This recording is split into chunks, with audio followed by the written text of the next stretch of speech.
अर्थव्यवस्था हा अगदी इतिहासकालापासून नव्हे तर त्याच्याही आधी पुराणकालापासून अत्यंत महत्त्वाचा विषय मानला किंवा गणला गेला आहे. पुराण किंवा वेदकाळात कुबेर ही संपत्ती, समृद्धी यांची देवता मानली गेली. देवांच्या संपत्तीचं रक्षण आणि त्याचा सर्वांना योग्य विनियोग किंवा वाटप हे करण्याचं काम कुबेराचं असे. काळ बदलला, इतिहासाचा पट बदलला, संपत्तीचं स्वरूप बदललं, व्यवहाराची साधनं बदलली, माध्यमं बदलली, पण आपण कमावलेल्या, मिळवलेल्या संपत्तीचा अपहार होण्याची भीती आणि योग्य प्रकारे तिचं रक्षण व्हावं ही इच्छा या मानवी भावनेत मात्र काही फरक पडला नाही. सोन्याची नाणी, तांब्या पितळेच्या मुद्रा, कागदी नोटा सगळं मागे पडून पैसा डिजिटल झाला, इनव्हिजिबल झाला. तशा चोरीच्या तऱ्हाही बदलल्या. धनाचं रक्षण करणाऱ्या कुबेराचं स्वरूपही बदललं.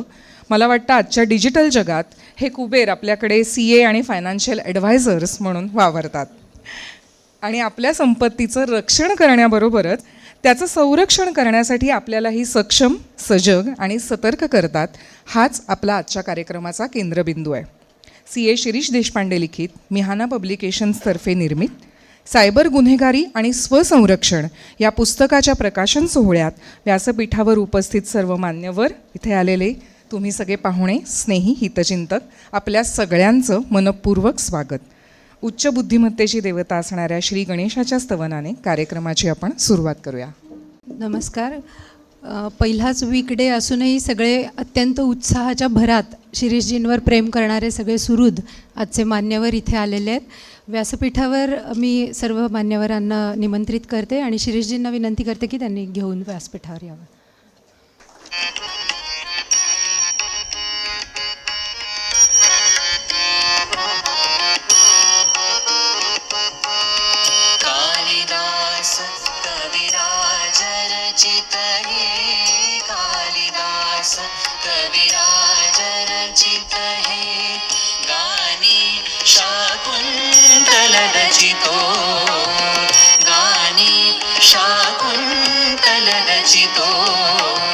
मी मिहाना पब्लिकेशन्सच्या अमृता कुलकर्णी मॅडमना आणि लेखक CA शिरीष देशपांडे सरांना विनंती करते. आजच्या आपल्या कार्यक्रमाचे अध्यक्ष आहेत माननीय Shri Bharat Phatak sir, wealth management India private लिमिटेडचे फाउंडर, डिरेक्टर आणि स्क्रिप्टबॉक्सचे strategic partner.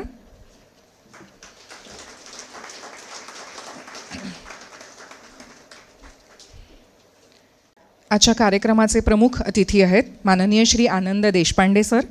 Deshpande sir Persistent Systems private लिमिटेडचे संस्थापक, अध्यक्ष आणि व्यवस्थापकीय संचालक आहेत.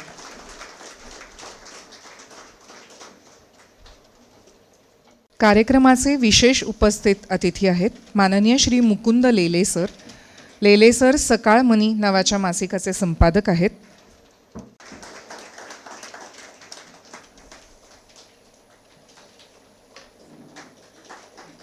सायबर सजगतेसाठी अविरत प्रयत्न करणारे आपल्या आजच्या पुस्तकाचे लेखक CA श्री शिरीष देशपांडे यांचाही सत्कार अमृता मॅमने करावा अशी त्यांना विनंती करते.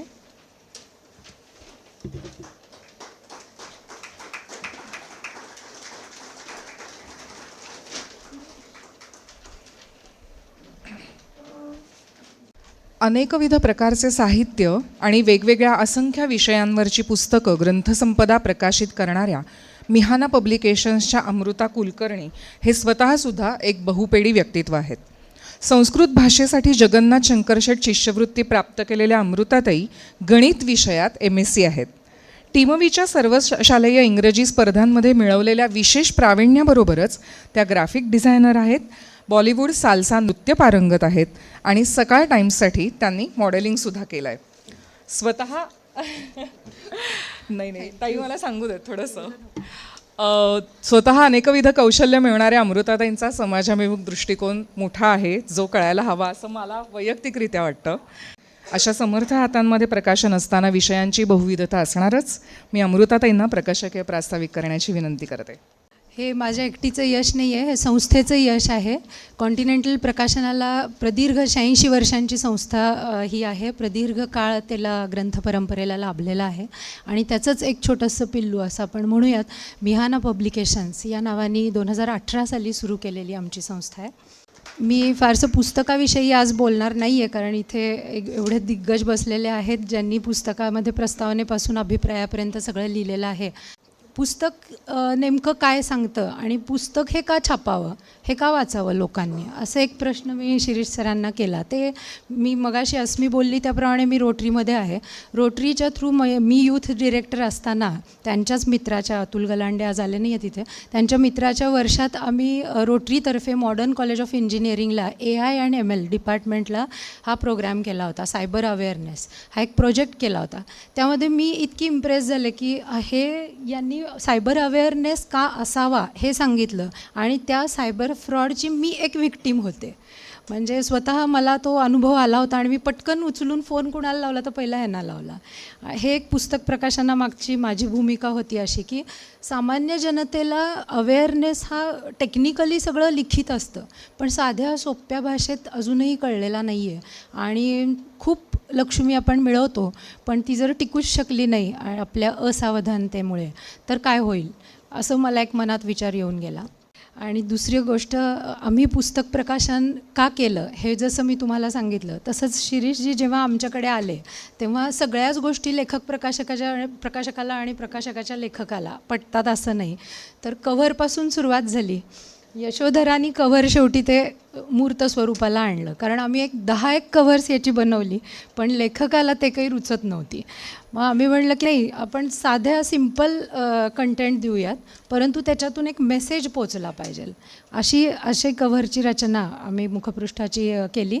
आणि त्याबद्दल यशोधरा, मी तुझी खूप खूप आभारी आहे.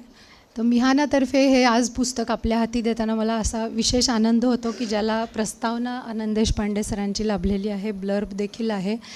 भरत फाटक सर, विनोद सर, चितळे मॅडम, अनेकांनी आतमध्ये अभिप्राय दिलेले आहेत, मोठमोठ्या लोकांचे अभिप्राय आहेत. आणि पुस्तक का वाचावं हे त्यांनीच पुस्तकातूनच सांगितलं आहे. त्यासाठी आपण बाहेर सवलतीच्या दरात पुस्तक ठेवलं आहे, सगळ्यांनी जरूर लाभ घ्यावा. ओपनिंग बॅट्समन असले तरी फार वेळ तुमचा घेणार नाही पुढच्यांची भाषणं ऐकायला, आणि वेळेच्या अभावी मी माझं प्रास्ताविक इथेच थांबवते. सगळ्या हॉल उपलब्धीसाठी, ध्वनी प्रकाश व्यवस्थेसाठी आणि सगळ्या आपल्या श्रोतृवृंदाला मनापासून धन्यवाद. आपण वैयक्तिकरित्या ही वेदना समजावून घेणं आणि ऐकणं तर आवश्यक आहेच आहे, पण अशा सफर झालेल्यांच्या वेदना ऐकण्याचं धाडस दाखवलं ते CA शिरीष देशपांडे सरांनी. सायबर गुन्हेगारीच्या जाळ्यात अडकलेल्या, फसवल्या गेलेल्या अनेकांच्या व्यथा ऐकून व्हिक्टिम्सना मदत करण्याचं आणि पुढच्याच ठेच मागचा शहाणा या तत्वानी त्या व्यथा वेदनांमधून आपल्याला शहाणं करण्याचं मोठं कार्य ते करत आलेत. सायबर गुन्हेगारीच्या तपासासाठी स्थापन केलेल्या पुणे पोलीस कमिशनर कार्यालयातर्फे स्थापन झालेल्या फिनकॉप फोरमचे ते माजी सन्माननीय सदस्य आहेत. गुंतवणूकदारांच्या तक्रारींचे निवारण करणाऱ्या इन्व्हेस्टर ग्रीव्हन्सेस रिझोल्युशन पॅनल NACचे ते सदस्य आहेत. सायबर सजगता अभियान राबवून पुणे गणेशोत्सवात तसेच विविध महाविद्यालयात त्यांनी आत्तापर्यंत 10 लाख लोकांपर्यंत या ज्ञानाचा आणि सतर्कतेचा, सजगतेचा प्रसार केला आहे. 2024 सालच्या वसंत व्याख्यानमालेमध्ये टिळक स्मारक मंदिर येथे झालेल्या सर सन्माननीय निमंत्रित व्याख्याता होते. CA DISAच्या जागतिक स्तरावरील परीक्षांसाठी त्यांनी मार्गदर्शनपर लेखन केलं आहे. Computer society of India Nashik यांच्या यशोकीर्ती पुरस्काराचे ते मानकरी आहेत. सरांची बरीच सदरं सकाळमध्ये येत असतात, बऱ्याच साऱ्या फोरम्सवरनं आणि प्लॅटफॉर्म्सवरनं ते जनजागृती करत असतात, पण मला असं वाटतं की आत्तापर्यंतच्या त्यांच्या कामाचा परिपाक म्हणजे हे पुस्तक आहे. मी सरांना इथे आमंत्रित करते त्यांच्या मनोगतासाठी. हा पुस्तकाचा जो प्रवास आहे हा सायबर सजगता अभियान ह्या करोना काळामध्ये सुरू झालेल्या ज्या काही गोष्टी आणि व्यथा आहेत त्यातनं सुरू झाल्या, आणि परदेशातनं परत आल्यानंतर कॉम्प्युटर कंट्रोल्स याचा थोडासा अभ्यास असल्यामुळे त्याच्यामध्ये हळूहळू सजगता यायला लागली. त्याच्यानंतर पॉझिटिव्हनी सुरुवात केली, सकाळनी प्रोत्साहन दिलं, लोकसत्तांनी काही वेळा प्रोत्साहन दिलं. सकाळच्या सगळ्या लोकांनी आणि पर्टिक्युलरली मुकुंद लेले सरांनी त्यावेळेला इतकं प्रोत्साहन दिलं की मराठीमध्ये या विषयात कोणी लिहित नाही. आणि भरत सर त्यांच्या उदाहरणात सांगतीलच, पूर्वी श्रीकांत सिनकर फक्त अशा तऱ्हेच्या कथा लिहायचे, पण या भरत सर या सगळे सत्यकथा आहेत आणि काल्पनिक कथा नाही आहेत. या पुस्तकात छापलेली प्रत्येक कथा सत्यकथा आहे. कुठल्या तरी लॉ एन्फोर्समेंट एजन्सीनी मला कुठल्या तरी ग्रुपमध्ये मला ते कळलेली आहे, कुठेतरी आलेली आहे, किंवा आपल्यापैकी अनेक जणांनी ती शेअर केलेली आहे आणि त्या सत्य घटनेवर आधारित हे मी काम तयार केलेलं आहे. यूट्यूबवर माझा सध्या प्रेझेन्स आहे, पण यूट्यूबवर किंवा लेखनामध्ये हल्ली सगळीकडे तरुण वर्ग गायब आहे आणि मला आपल्याला आज सगळ्यांना आवाहन करायचं आहे की याची आपण काय करू शकतो त्याच्यामध्ये हे आपण करायचं आहे. या पुस्तकात काय आहे तर हे पुस्तक एक टूल आहे. तुम्हाला सगळ्यांना सध्या टूल्सची जी गरज आहे, काहीतरी मदत पाहिजे, हे पुस्तक तुम्हाला मदत करेल.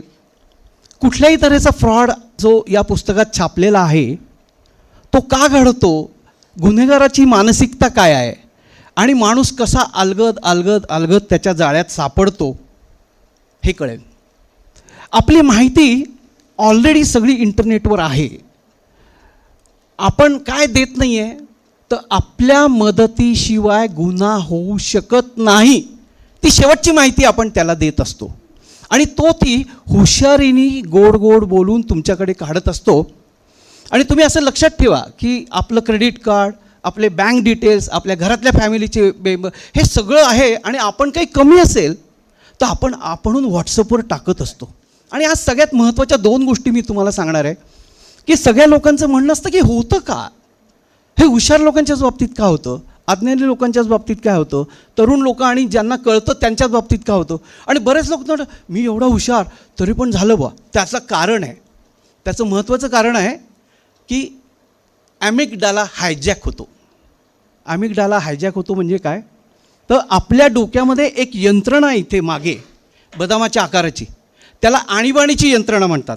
आणि ती आणीबाणीची यंत्रणा जेव्हा संकट येतं तेव्हा ती सारासार विचारबुद्धी थांबवते आणि समोरचं जे माणूस सांगेल ते करते. आणि समोरचा माणूस काय करतो, तो तुम्हाला अर्जन्सी निर्माण करतो की तुझं क्रेडिट कार्ड आज बंद होणार आहे, तुझा गॅस आज बंद होणार आहे, तुझी इलेक्ट्रिसिटी बंद होणार आहे, तुझी मुलगी इथं दारू पिऊन पडली आहे. या भावनेमध्ये ही इमर्जन्सी जी ॲक्टिव्हिटी आहे ब्रेनची, ती सारासार विचारवरती जातच नाही, इथेच लगेच पळून जायचं का, हे करायचं का, याच्या मागे जाते. तर या बाबतीत काय करायला पाहिजे, तो अर्जन्सी क्रिएट करतो, मग घाबरवतो तुम्हाला की तुम्ही असं नाही केलं तर असं होईल, असं नाही केलं तर असं होईल. आणि तिसरं, तो महत्त्वाचा मदतीचा हात पुढे करतो. मी आहे ना, काय काळजी करू नका, बेल आत्ता मिळेल, हा बघा पोलीस, हा तुम्हाला मदत करेल, रिझर्व्ह बँकेला पैसे पाठवा. तर हे सगळं होऊ नये किंवा हे होतं आहे हा सिग्नल तुम्ही सगळ्यांनी लक्षात ठेवा. आणि मग काय करायचं, शास्त्रज्ञ आणि तज्ज्ञ म्हणतात त्याला 2 ते 3 मार्ग आहेत. पहिला मार्ग असा आहे की बिंबीच्या देठापासून श्वास घ्यायचा. जेवढा जोरात श्वास घ्याल तर ही जी केमिकल्स जनरेट झालेली आहेत अमिगडाला हायजॅकमुळे डोक्यामध्ये, त्या ऑक्सिजनमुळेच कूलडाऊन होतात. नंतर कोणाशी तरी बोला, म्हणजे अगदी लहान मुलगा असला तरी बोला किंवा शेजारच्या माणसाशी बोला, चार्टर्ड अकाउंटंटशी बोला, त्याला सांगा की अरे हे असं माझ्याविरुद्ध वॉरंट निघालं आहे आणि तो 5 लाख मागतो आहे. तो तुम्हाला सांगेल हे खोटं आहे बाबा, असं काही नसतं, कारण त्याचा अमिगडाला हायजॅक झालेला नाही आणि सामान्य बुद्धी काम करते. आणि हे जर झालं, तुम्ही कोणाचंही ऐका आणि त्याच्यानंतर सगळी कनेक्शन्स बंद करा, इंटरनेट बंद करा, फिजिकल तो सांगत असतो ते बंद करा, त्यांनी सांगितलेलं आयसोलेशनमध्ये जा, रस्त्यात आहात तुम्ही आम्ही तुम्हाला ऑब्झर्व करतो आहे, सगळं ऐकून घ्या आणि हे करा. चोरटे हे नेहमी काय करत असतात, त्याच्यामध्ये मी तुम्हाला 2-3 गोष्टी सांगतो की 1 मिनिट थांबा, कुणाचाही फोन येऊ, 1 मिनिट थांबा की हा खरंच मामा आहे का, खरंच भाचा आहे का, कोणी आहे का, हा काय सांगतो हॉस्पिटलमध्ये अडकलो आहे माझं चलन. 1च मिनिट थांबा. तुमचा गॅस गेला आहे, ठीक आहे, गॅस गेला तर ठीक आहे, माझ्या इलेक्ट्रिक कोण आहे. 1 मिनिट थांबलात तर कदाचित तुम्ही त्या संभाव्य धोक्यातनं वाचू शकाल. दुसरं मी सगळ्या भाषणातनं सांगतो की आईबाप देतात तेच फक्त फुकट आहे, बाकी काहीही जगात फुकट नाही. एखादा म्हणला एकावर एक साडी फुकट, एकावर एक बाटली फुकट, ते नक्की खोटं आहे. कारण विचार करा की ती आई नाही, वडील नाही, कशाला देईल ते फुकट. त्यामुळे फुकट काही कोणी ऑफर केलं तर संभाव्य धोका लक्षात ठेवा. एखाद्या चोरट्याचा फोन आला तर तो तुम्हाला विचार लागतो की आर यू शिरीष देशपांडे. त्याला उलटं विचारा, व्हाय यू वॉन्ट शिरीष देशपांडे. मग तो म्हणतो do you have pan card number. तुम्ही त्याला विचारा कशाला पाहिजे तुला पॅन कार्ड नंबर. तुमच्या लक्षात येईल की अरे तो हिंदीत बोलतो आहे, त्याच्या प्रश्नाचा संपर्कच नाही आहे, तो चोरटाच आहे आणि तुम्ही सावधानतेने त्याला जर उत्तर दिलं तर नक्की त्याच्यातनं वाचाल. दुसरं म्हणजे हा जो मोबाईल आहे ना, हा या सायबर गुन्हेगारीचं किंग पॉईंट आहे. तर हा मोबाईल जो आहे, या मोबाईलला आपण घर कसं लॉक करतो, बाहेर एक कुलूप लावतो, आतमध्ये एक कुलूप लावतो, रात्री एक किट्टी लावतो, तसं याची कसा वापर करायचा हे शिकून घ्या. 1930 हा नंबर पाठ करा. पैसे गेले रे गेले की 1930ला फोन करा. ती यंत्रणा ताबडतोब जिथे पैसे गेले तिथे थांबवतात आणि ते परत मिळतात. तुम्ही आता याच्यापुढे काय करायला पाहिजे, तर आपल्या जवळच्या सगळ्या लोकांना सजग करणे. आज तुम्ही सगळे जे इथं आलेले आहात, या सगळ्यांना माझं आव्हान आहे, हे कुणाचंही एकट्याचं काम नाही, हे सायबर सजगता अभियान संपूर्ण टीमचं काम आहे. आणि आपण सगळे आज ज्या ती एवढा वेळ काढून आलेला आहात, तेव्हा मला तुमची विनम्र करून विनंती करायची आहे की आपण सगळे याच्यात सहभागी व्हा. आणि काय करा, आपल्या घरात जर सिनियर असतील त्यांच्यासाठी एक दैनिक भुंगा किंवा कुठलं तरी वर्तमानपत्र लावा. कारण कुठल्याही वर्तमानपत्रात सायबर गुन्ह्याच्या बातम्या खऱ्या येतात. बाकी कुठल्या बातम्या कशा येतात मला माहीत नाही, पण सायबर गुन्ह्याच्या खऱ्या बातम्या येतात. घरातल्या सिनियर लोकांना भुंगा द्या, त्याच्यात त्याला तो जागरूक होईल. दुसरं, याच्यापुढे तुम्ही जिथे जिथे जाल तिथे तिथे या पुस्तकाचा प्रसार करा. या पुस्तकामध्ये टिप दिलेल्या आहेत, याच्यामध्ये हेल्पलाईन दिलेल्या आहेत, वकिलांच्या लाईन्स दिलेल्या आहेत आणि 10 कमांडमेंट्स दिलेले आहेत, म्हणजे काय करू नका हे दिलेलं आहे. आपण सर्वजण इथे आलात, माझं बोलणं शांतपणे ऐकून घेतलं, याच्याबद्दल खूप खूप धन्यवाद. आणि मलाही उत्सुकता आहे की आपल्या आजचे आज प्रमुख पाहुणे तिघही दिग्गज इथे आहेत आणि नक्की आपल्याला खूप छान काही मंत्र आणि छान काय काय सांगून जातील. आणि माझं जे हे काम आहे याला या सगळ्या तिन्ही दिग्गजांकडनं खूप मदत होणार आहे. खूप धन्यवाद आणि थँक्यू.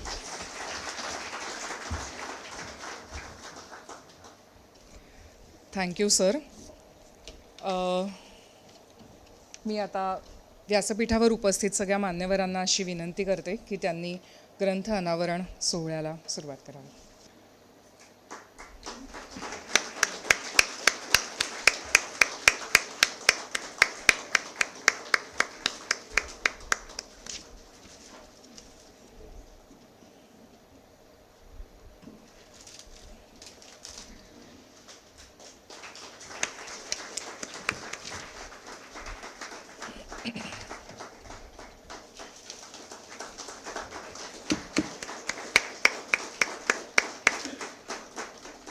पर्सिस्टंट सिस्टीम्स प्रायव्हेट लिमिटेडचे संस्थापक, अध्यक्ष आणि व्यवस्थापकीय संचालक, आजच्या पुस्तकाबद्दल सरांचं मनोगत मला ऐकायला नक्की आवडेल. समी सरांना इथे विनंती करते. मला बरेच महिन्यांपूर्वी शेखरचा मेसेज आला की CA शिरीष देशपांडेंनी एक नवीन पुस्तक लिहायची इच्छा आहे आणि त्यांनी बरेच लेख त्याच्यात सकाळमध्ये लिहिले होते. त्यांनी पुस्तक पाठवलं आणि त्याचं मॅन्युस्क्रिप्ट पाठवलं आणि जेव्हा पुस्तकाचं जे सेटअप होतं ते बघितलं, त्याच्यामध्ये छोट्या छोट्या गोष्टी आणि सगळ्यांना असं प्रत्येकाला वाचून त्यातनं मी काय करू, टिप्स किंवा प्रॉब्लेम झाला तर कसा सॉल्व करायचा, असं जर थोडं एकदम खूपच प्रॅक्टिकल असं पुस्तक आणि नुसतं टेक्निकल काहीतरी न लिहिता असं सगळ्यांना वापरता यावं असं एक पुस्तक त्यांनी लिहिलं होतं. पुस्तकात जे लिहिलेलं आहे ते सगळ्यांसाठी अगदी योग्य आहे, म्हणून मला हे लिहिण्यासारखं वाटलं आणि म्हणून मी आज मुद्दाम इथे आलेलो आहे. तर अर्थात आपण टेक्नॉलॉजी जी आहे ती सतत वाढत चालली आहे. आपण डिजिटल युगमध्ये आलेलो आहोत. तर असं सरांनी सांगितल्याप्रमाणे प्रत्येकजण सेलफोन घेऊन फिरतो आणि सेलफोन म्हणजे डिजिटल एंट्री एक्झिट सगळं काही तिथनंच होतं. AI चोरीसाठी सुद्धा नवीन नवीन आयडियाज, जसं मी बऱ्याचशा गोष्टी ChatGPTला विचारतो तसंच ChatGPTला विचारलं की कसं गंड होतं ते पण सांगायला तयार असतं. त्यामुळे हा जो प्रॉब्लेम आहे हा कमी न होता वाढत जाणार आहे आणि सगळ्याच कारणांनी हा एकदम महत्त्वाचा झालेला आहे. आणि असा एकही माणूस नाही की ज्याला असे फसवे कॉल आलेले नसतील, वेदर तुमचा DHLचा काहीतरी पॅकेज आहे किंवा काहीतरी असं नवीन प्रत्येक वेळेस कॉल येत असतात. त्यामुळे या पुस्तकात नुसतं पुस्तक न घेता पुस्तक सगळ्यांनी डिस्कस करावं, मित्रांबरोबर वाचावं. ह्याच्यावर त्यांनी ऑलरेडी विचार करून यूट्यूबच्या माध्यमातून ते सगळ्यांना सतर्क करत आहेत. तर ते सुद्धा आपण लोकांनी कसं बघावं हे पण बघण्यासारखं आहे. आणि एक म्हणजे त्यांनी सांगितल्यासारखं हे पुस्तक म्हणजे सत्यकथा असतं ना तसं लिहिलेलं आहे. तर थोडं सनसनी लाईक तुम्ही जर त्याचे रील बनवले तर डेफिनेटली म्हणजे सगळेच लोक बघतील असं मला नक्कीच वाटतं. पूर्वी कसं होतं, आपण नुसतं सोशल मीडिया म्हणजे फेसबुक वगैरे गेलो तिथे काहीतरी रँडम गोष्टी बघितल्या, त्याच्यामुळे आता कसं झालेलं आहे की हे सगळं आपल्या आधार, पेमेंट्स आणि ॲक्च्युअल बँक्स अकाउंट्स या सगळ्यांशी लिंक्ड आहे. आणि आपण इतकं त्याच्यावर डिपेंडंट आहोत की कुठेही काहीही झालं तरी आपल्याला ते खरं वाटू शकतं, कारण अशा गोष्टी सारख्याच चालू असतात. अशी सिच्युएशन जी आहे ही वाढत चालली आहे आणि ह्याच्यामुळे सगळ्याच लोकांना त्याचा प्रॉब्लेम आहे. आणि जे लोक या फील्डमधले नाही आहेत त्यांना तर अजून ह्याच्याबद्दल सतर्क राहणं आवश्यक आहे. आणि याच्यासाठी त्यांनी जे लिहिलेलं पुस्तक आहे ते अगदी योग्य आहे. बऱ्याच कॉपीज विकत घ्याव्या आणि स्वतःसाठीच न ठेवता स्वतः वाचावं, बाकीच्यांनाही वाटावं आणि त्याच्याबद्दल डिस्कस करावं. आय थिंक डिस्कस करणं हे खूपच महत्त्वाचं आहे. आजचे विशेष उपस्थित अतिथी मुकुंद लेले सर. लेले सर मराठी पत्रकारितेत गेली 37 वर्ष कार्यरत आहेत आणि सकाळ माध्यम समूहात गेली 32 वर्ष ते काम करतात. सध्या ते सकाळ माध्यम समूहाच्या सकाळ मनी या लोकप्रिय मासिकाचे संपादक म्हणून काम करतात. मी सरांना विनंती करते की त्यांनी व्यासपीठावर येऊन 2 शब्द बोलावेत. जसं सकाळ माध्यम समूहाच्या दैनिक पुरवणीबरोबरच म्हणजे साप्ताहिक पुरवणीबरोबरच मासिक जे आम्ही आता सुरू केलेलं आहे, आता हे 4थं वर्ष आहे त्याचं. नॉर्मली आर्थिक नियोजनापासून अगदी रिटायरमेंट प्लॅनिंगपर्यंत सगळे विषय आम्ही अनेक वर्ष कव्हर करतो आहे. तर ही आर्थिक साक्षरतेचीच एक प्रकारची चळवळ होती आणि आहे. तर ती टप्प्याटप्प्याने सुरू असतानाच हा जो एक नवीन सायबर गुन्हेगारीचा विषय किंवा फ्रॉड्सचा विषय आला आहे पुढं, तर हा एक जो पूर्वी हा टॉपिक आमच्या मासिकामध्ये किंवा ह्याच्यात नसायचा दैनिकात, पण आता तो इतका नियमितपणे यायला लागला आहे की धनवृद्धीच्या बरोबर वाढलेले धन जपवणं किंवा जपणूक करणं त्याची किंवा सांभाळणं हे एक मोठं आता चॅलेंज आपल्या जगासमोर सगळ्यांसमोर आलेलं आहे. त्यामुळे मला असं वाटतं की ह्या विषयाचं महत्त्व दिवसेंदिवस वाढत चाललेलं आहे. त्यामुळे नुसतंच पैसे चांगल्या ठिकाणी गुंतवणूक करून उपयोग नाही आहे, वाढलेले पैसे जपणं हे सुद्धा आता एक मोठं आव्हान आपल्यासमोर आहे. सरांनी जसा उल्लेख केला की कोविडच्या काळामध्ये ज्या काही गोष्टी शिकल्या लोकांनी चांगल्या किंवा वाईट ज्या बऱ्या, तर त्याच्यापैकी एक प्रकार होता तो म्हणजे घर बसल्या पैसे कमवणे. आणि त्याच्यामध्ये शेअर मार्केट हा एक खूप अतिशय पॉप्युलर विषय होता की बाकी सगळं जगात बंद झालं तरी शेअर मार्केट चालू होतं आणि लोकांना असं वाटायला लागलं की हे ऑनलाईन आणि ह्याच्यावरच्या सगळ्या गोष्टी ऐकून सहजपणे घर बसल्या पैसा मिळवता येतो. आणि जेव्हा हे सगळं तंत्रज्ञान झालं आणि काही लोकांना पैसे मिळायला लागले, काही लोकांचे जायला लागले, तेव्हा पैसे कमवण्याचं तंत्र हे जे ऑनलाईन घर बसल्या शिकवलं जात होतं, त्यावेळी काही मंडळी घर बसल्या तुमचे मिळवलेले पैसे गमावण्याचं पण तंत्र शिकत होती. हे पण आपण लक्षात घेतलं पाहिजे. त्यामुळे जामतारा किंवा ह्या सगळ्या गोष्टीमध्ये आपण बघितलं असेल की तिकडून ते कॉल येतात. आणि याचं महत्त्वाचं वैशिष्ट्य असं आहे की जे आम्ही असंख्य लेखांच्या बरोबरच रोज बातम्याही छापतो, ते म्हणजे असं हे करणारी बरीच मंडळी ही अशिक्षित आहेत आणि ती सुशिक्षित लोकांना फसवतात. हे एक असं वैशिष्ट्य आहे. नॉर्मली सुशिक्षित माणूस अशिक्षित माणसाला फसवू शकतो असं आपण समजायचो, तर आता हे उलट्या पद्धतीने चालू आहे. आणि मला असं एकदा असं वाटतं की आपल्याला सतर्क राहायची गरज आहे आणि ते काम आपण सदैव करतो आहे, तरीसुद्धा लोक बळी पडत आहेत. हे दुर्दैव आहे. देशाची लोकसंख्याच इतकी अफाट आहे की त्यांना फसवणुकीसाठी जसं इन्व्हेस्टमेंटमध्ये इन्शुरन्स आणि म्युच्युअल फंडाला पेनिट्रेशनला भरपूर वाव आहे, आपल्याकडे लोकसंख्या अफाट आहे, तशी त्यांनाही हा स्कोप आहे मोठा की तुम्हाला फसवायला 140 कोटी लोक आहेत, त्यातली आत्ता जेमतेम थोडीच लोकं त्यांनी फसवलेली आहेत. तर त्यामुळं स्कोप दोघांना असल्यानंतर तर सतर्क राहण्याची आपल्याला जास्त गरज आहे असं मला वाटतं. दुसरा मुद्दा असा आहे की आत्ता सरांनी शिरीष देशपांडे सर जेव्हा माझ्याकडे आले तेव्हा बाकी विषयांवरती लिहिणारे आमच्याकडे बरीच लोकं आहेत, तेव्हा त्यांनी हा जो विषय सांगितला तेव्हा मला असं वाटलं की हा खूप महत्त्वाचा विषय आहे आणि ह्यालाही आपण स्थान दिलं पाहिजे. त्यामुळे आम्ही सातत्यानं त्यांना त्या विषयाला स्थान देतो आहे. आणि त्यात त्यांनी सांगितल्याप्रमाणे सत्य घटनाच आहेत, म्हणजे असं काल्पनिक काही लिहिलेलं नाही आहे की असं प्रत्यक्ष घडलेलं आहे लोकांनी आणि लोकांनी काय केलं पाहिजे त्याच्यावरचं सोल्युशन पण त्यांनी त्याच्यामध्ये दिलेलं आहे. तर सरांनी सांगितल्याप्रमाणे जगामध्ये काही फुकट मिळत नाही आहे, अमुक घ्या त्याच्यावर हे फुकट देऊ. आईवडिलांचं प्रेम फक्त फुकट असतं, बाकी काही जगात फुकट मिळत नाही. तर हे सूत्र जर डोक्यात घट्ट ठेवलं तर मला असं वाटतं की आपली फसवणुकीपासून बऱ्यापैकी आपण वाचू शकू त्याच्यापासून. आता शेवटचंच एक बोलतो की सरांनी सायबर सजगता अभियानाचा उल्लेख केला. तर जसं तंत्रज्ञान नवीन पुढं जातं आहे तसं तीही मंडळी अपडेट होत आहेत, हेही लक्षात घ्यायला पाहिजे. आपल्याला असं वाटतं की चला आता आपण अमुक काहीतरी हे केलं की आता आपण वाचलो आहे, तर ते त्याला काहीतरी क्रॅक करण्याची नवीन योजना आखतच आहेत. आणि आता देशपांडे सरांनी सांगितल्याप्रमाणे हे आता फक्त काहीतरी हे भुरट्या लेवलवरती राहिलेलं नाही आहे किंवा अशिक्षित लोकांपर्यंत हे संघटित पद्धतीनं परदेशापासून सगळीकडनं ते कार्यरत आहेत. त्यामुळं आता आणखी जागा राहण्याची आपल्याला गरज आहे. त्यामुळं मला असं वाटतं की एक चळवळ म्हणून ह्या गोष्टीकडे, ह्या अभियानाकडं मोहीम म्हणून बघितलं पाहिजे. एक पुस्तक हे एक निमित्त आहे किंवा आम्ही छापतो हे लेख किंवा ह्या गोष्टी एक निमित्त आहे, पण ही त्याची हे एवढं झाल्याने कमी होणार आहे का? तर नाही. नवीन नवीन टेक्नॉलॉजी आल्यानंतर ह्या फसवणुकीचे तेही नवीन प्रकार शोधणार आहेत आणि ते आपल्यासमोर येणार आहेत. त्यामुळे ही गरज सतत आपल्याला काळजी घेऊनच पुढं गेलं पाहिजे आणि ही जनजागृतीची चळवळ या पुढच्या काळातही आपल्याला चालू ठेवावी लागेल, कारण आव्हानच तितकं मोठं आहे. मीडियाचं कामच हे आहे की जनजागृती करणं, तर ते जास्तीत जास्त लोकांपर्यंत आपल्यासारख्या पोचवणं हे महत्त्वाचं काम आहे. ते आम्ही यापुढच्याही काळात चालू ठेवू. मी शिरीष देशपांडे सरांचं पुन्हा एकदा अभिनंदन यासाठी करतो की एक महत्त्वाच्या विषयाला हात घातलेला आहे. अदरवाईज गुंतवणूक केली पाहिजे, ती वाढवली पाहिजे असं सांगणारे बरेच जण आहेत, पण ती जपली पण पाहिजे हे सांगणारं महत्त्वाचं आहे. मला वाटतं हा संदेश आजच्या या पुस्तकात नाही. हे पुस्तक आपण तरी घ्याच, पण इतरांना पण नक्की सजेस्ट करा, जेणेकरून आपण फसवणुकीपासून दूर राहू. धन्यवाद. आज CA भरत फाटक सर आपल्याला या कार्यक्रमाचे अध्यक्ष म्हणून लाभलेत. Sir SSC first rank in Maharashtra आहेत, LLB first rank in university of Pune आहेत. त्यानंतर 1982च्या CA फायनलचे ते फर्स्ट रँकिंग आहेत. वेल्थ मॅनेजर्स इंडिया प्रायव्हेट लिमिटेडचे सर फाउंडर डिरेक्टर आहेत.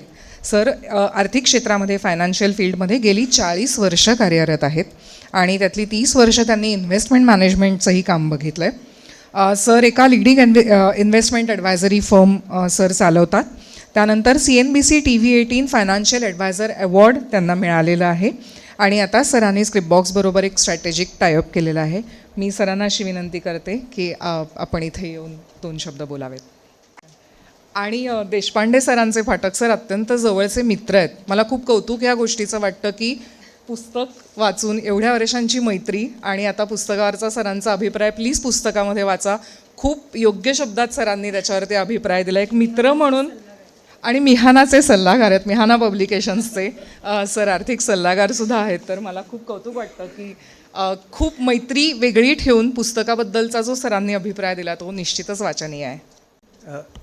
धन्यवाद.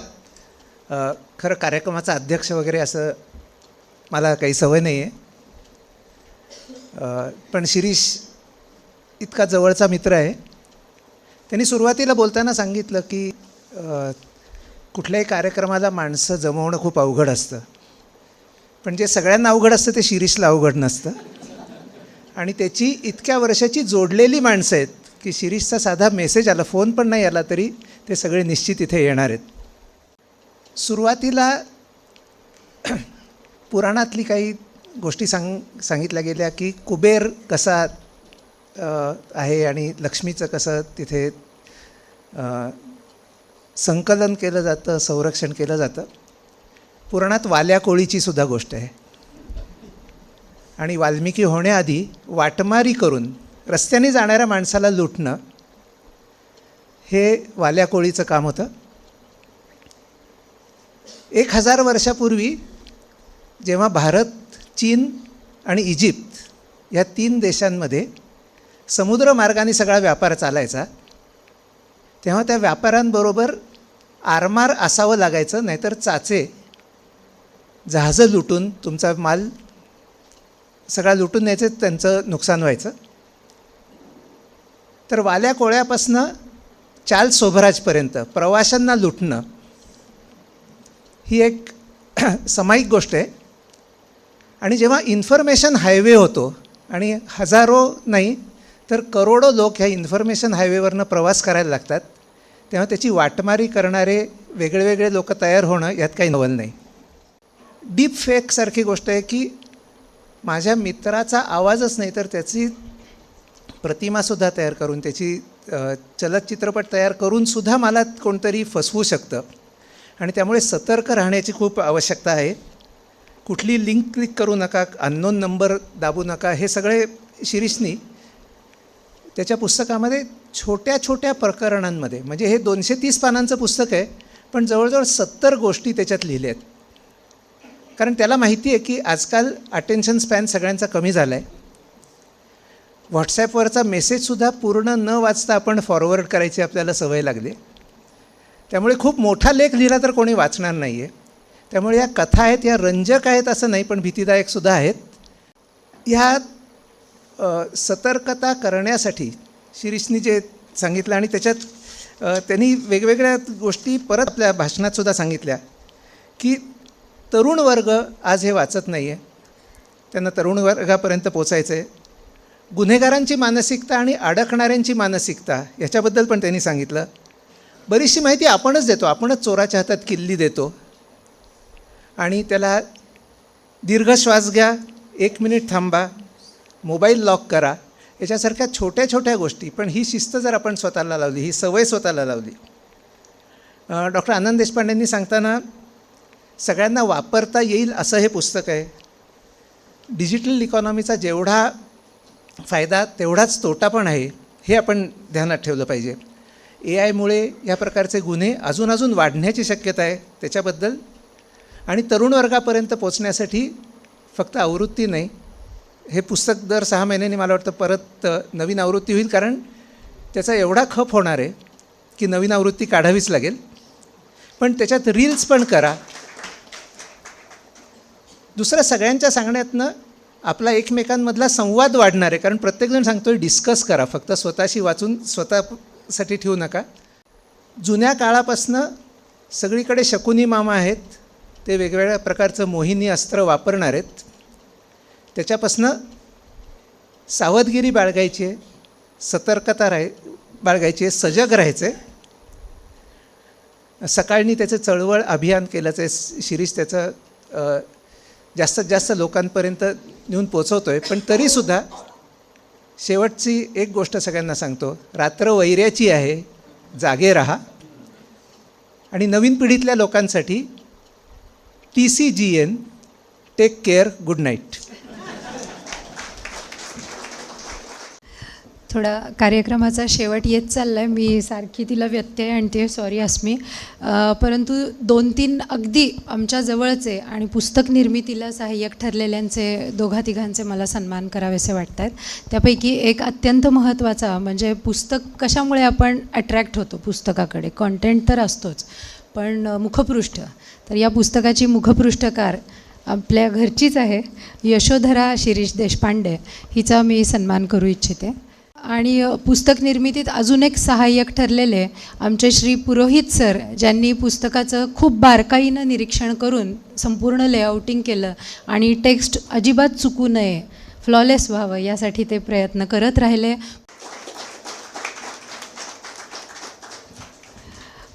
पुस्तकाची मुखपृष्ठकार यशोधरा शिरीष देशपांडे. आनंद सरांना विनंती करते की यशोधराचा त्यांनी सन्मान करावा.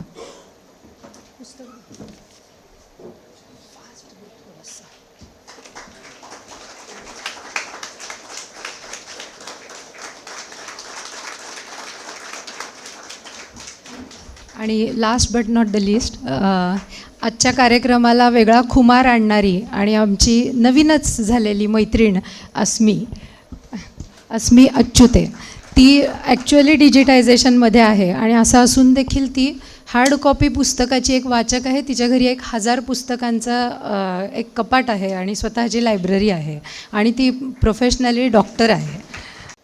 म्हणजे सर आपण तिचा सन्मान.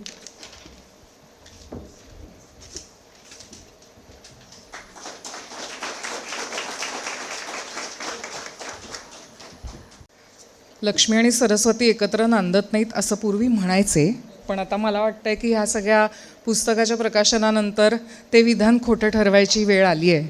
सो लक्ष्मी आणि सरस्वती एकत्र नांदू शकतात, त्या एकमेकींमुळे सुरक्षित राहू शकतात, असं मला पुस्तक वाचल्यानंतर वाटायला लागलं आहे.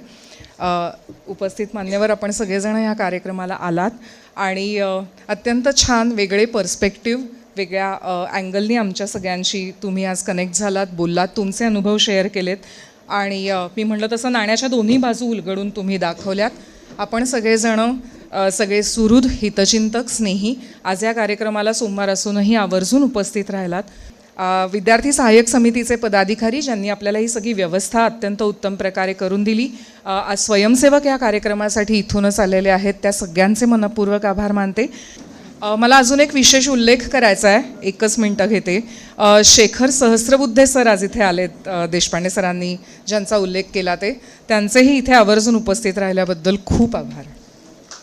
दैनिक प्रतिनिधी आणि इथे जमलेल्या सगळ्या मान्यवरांचे पुन्हा एकदा आभार मानून मी कार्यक्रमाची सांगता करते. थँक्यू.